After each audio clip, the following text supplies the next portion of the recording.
Welcome to our channel. Today we how to register with MongoDB Atlas for storing data for your app. Easy tutorial step by step clearly. To register with MongoDB Atlas, begin by opening your web browser.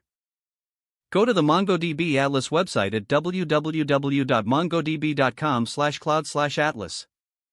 On the home page, locate the Sign Up button and click on it.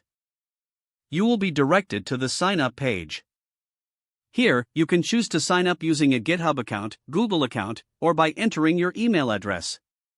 If you choose to use your email, fill in the required fields, including your name, email, and password.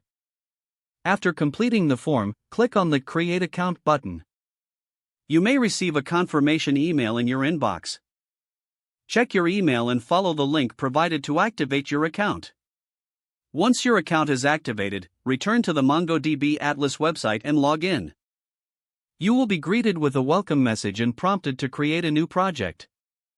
Click on the Create a New Project button. Enter a name for your project and add any optional details if desired. After naming your project, click on the Next button. Now, you will need to set up your database cluster. Select the Build a Cluster option. You will see different cluster configurations based on your needs.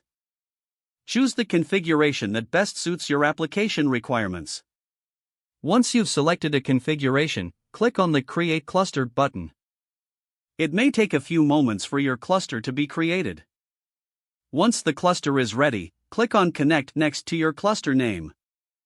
You will be provided with several connection methods.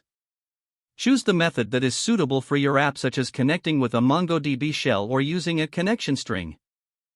Follow the instructions for your selected connection method to establish a connection with your database. Next, you will need to create a database user.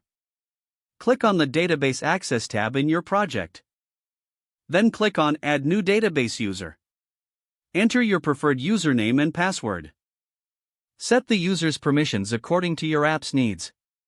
Don't forget to like this video and subscribe to our channel for more step-by-step tech guides.